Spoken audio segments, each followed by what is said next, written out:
Welcome back. Today I'm going to show you how you can take some sugar pie pumpkins you got from your garden or from the store and turn them into some delicious homemade pumpkin pie. Turn right up!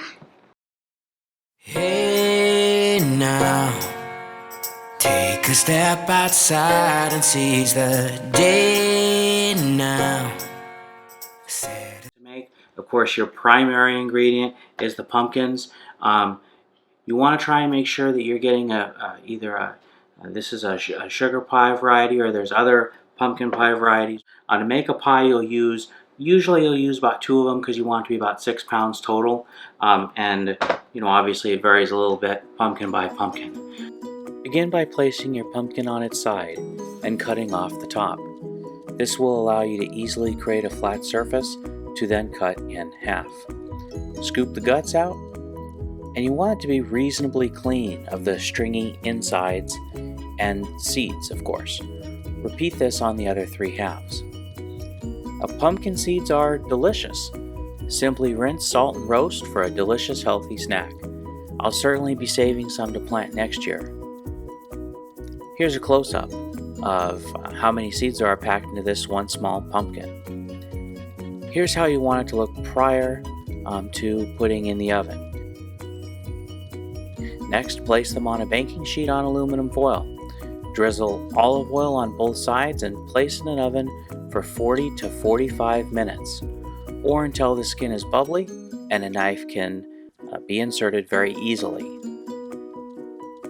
Look closely and you'll see all these little air bubbles, and when you take a knife, you can easily see just how touching it. When I am putting my knife on this pumpkin, it's just the weight of the knife is just sliding right on in. Now you can easily peel away the skin and put the pumpkin into a food processor or blender to create a puree. Now you could roast the pumpkin whole, but it would take upwards of an hour longer, and then you would need to wait a while before you could clean out the insides, because it's certainly really hot coming out of the oven. So cutting them in half, as we've done, is far easier. As you can see here, very little going to waste, with just the skin and the stringy material on the inside going to scraps. A homemade pumpkin puree tends to be more watery than what you may have come to expect if you've purchased canned pumpkin puree before. It's important to have the thicker consistency though, so in most cases you'll want to use a cheesecloth to help drain out the excess water. Now, I found mine at Target for $3, so they're widely available and inexpensive, so don't let this hold you back. I picked it up occasionally to help gravity out, and as you can see, quite a bit of water was removed in roughly the 10 minutes I waited. I even weighed it, and it was over 1 pound, including the bowl. So, and the bowl itself was only 4 ounces only. So, roughly 9 ounces of water. And I realize, we don't measure liquid in pounds, but I just wanted to visually get across that it's a significant amount. And this excess water would certainly impact your pumpkin pie if you forgot this step. I'd estimate the bowl probably had about 12 fluid ounces of liquid in it, so it definitely was more than I expected.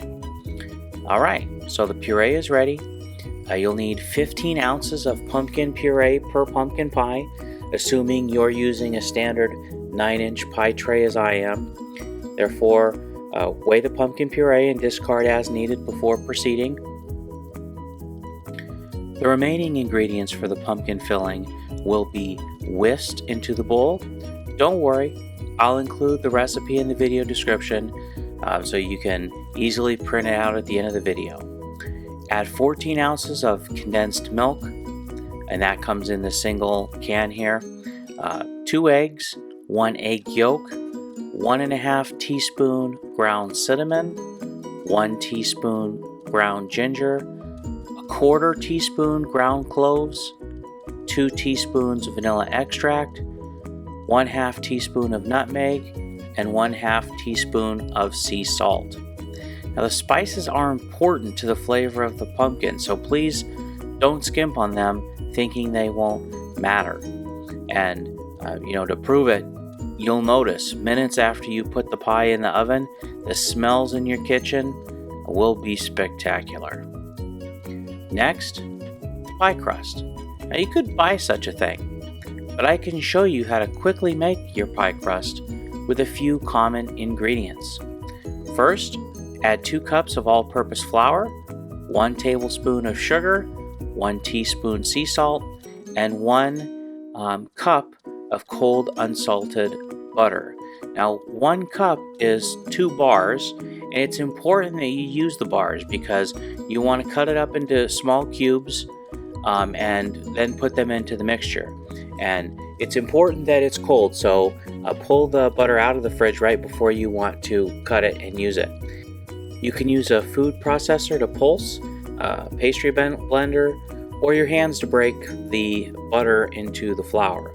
Ideally, you'll want to see small balls of butter throughout the mixture, and next slowly drizzle in cold water and knead the mixture into a ball.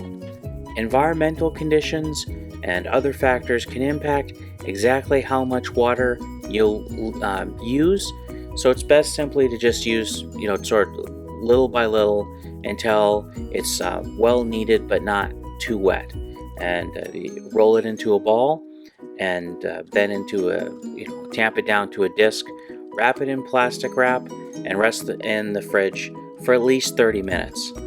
If you want to rest it overnight, you certainly may. It may be firm when you pull it out.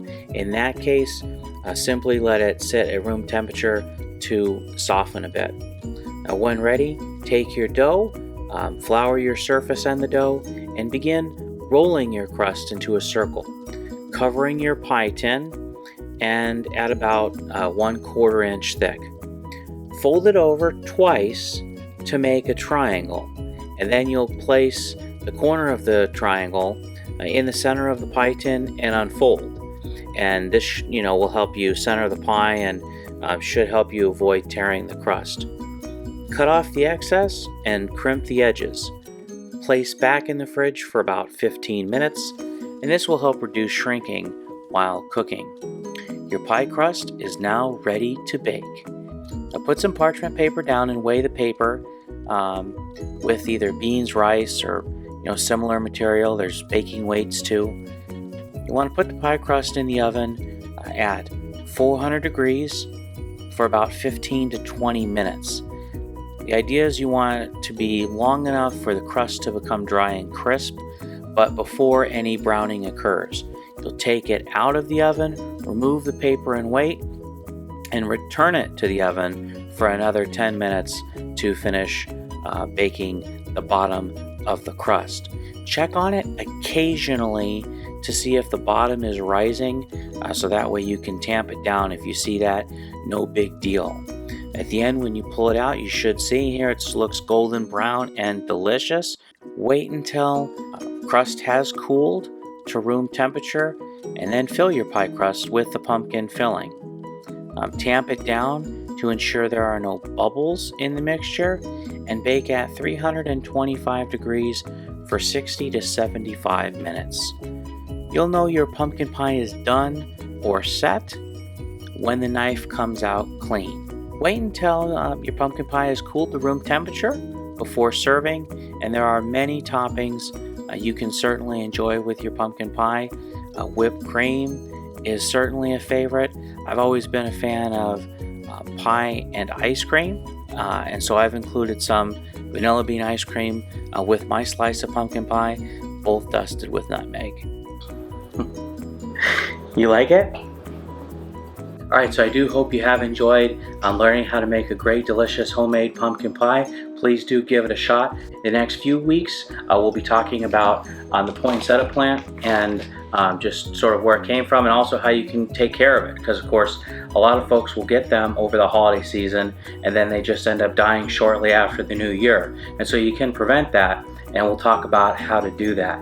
If you did enjoy today's video, please do give us a thumbs up and consider subscribing for future content. Alright, take care, have a nice day, bye. Bye. You ready to get the pumpkins? Yeah. Alright. Hold it. Okay. Got it?